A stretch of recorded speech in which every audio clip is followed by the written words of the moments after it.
Hey folks, today I want to talk about the concept of end range as it relates to the Morales method and how we work in our version of deep tissue body work. What we're really talking about is a palpatory sensation. This is something that we actually attempt to feel when we're doing deep tissue work. Um, so before we go into that, I think it's important to distinguish the difference between what we're palpating in something like Swedish compared to something like deep tissue bodywork. In Swedish, for the most part, we're actually at a superficial layer, and this is kind of meant to represent um, this this exercise that we do, this sinking in that we do into our client's tissue. So imagine if I'm sinking into our client's tissue here. This is just a glass Pyrex with a Glad bag filled with water. All right. So if I sink into the client's tissue in the Swedish world, we'll probably stay at this kind of superficial level. And I marked it with this first line here. And we're really, when we're doing Swedish, we're really at this superficial level.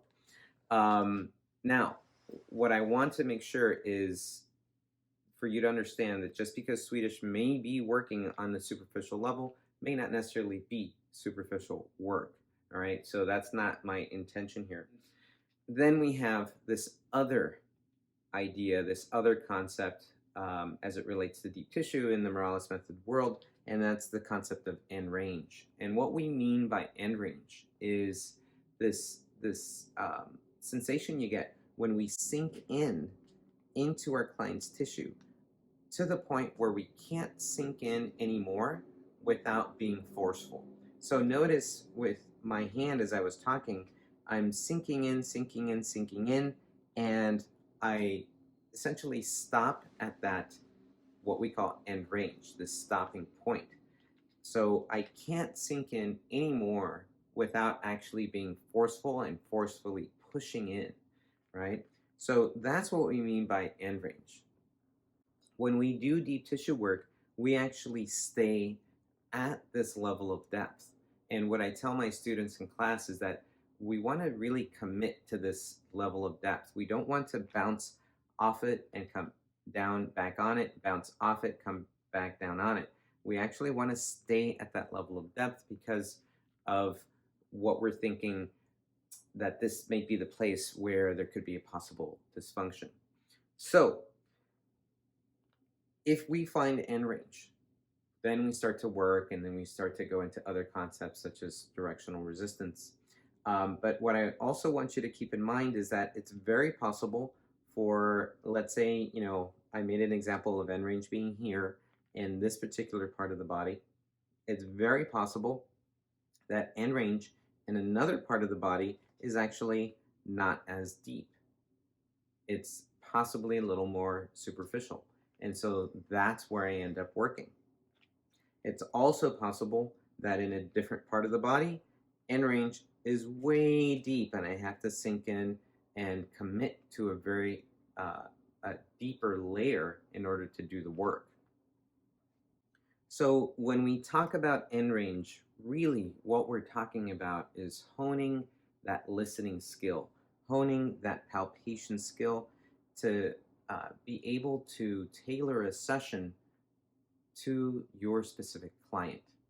When we start to think of things in this manner and start to think about, oh, a client could have end range here in their hamstring, and a different client could have a different end range in the same body part. Now, what we're doing is we're tailoring a deep tissue session to that specific client. That makes the work really specific, unique, and the client ends up feeling that you're actually listening to their body.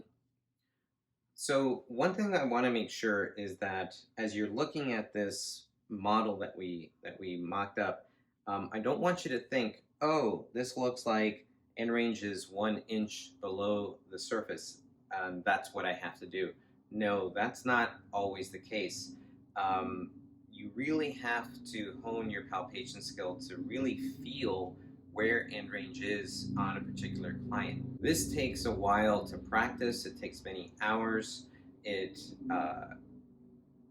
lots of clients, requires lots of clients and palpating many different areas to really hone that listening skill. It's uh, it's part of a concept, so there are no hard and fast rules necessarily to it.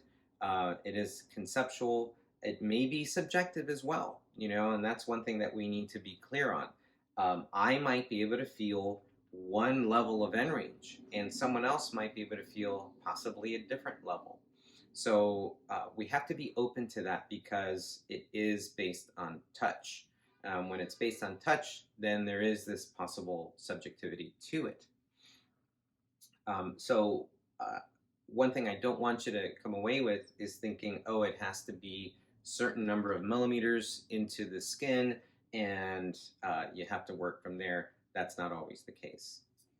Another thing is because it's very much related to palpation, um, you're not really going to rely on any visual or audio cues. It's not like you'll be able to see end range. You really have to feel it.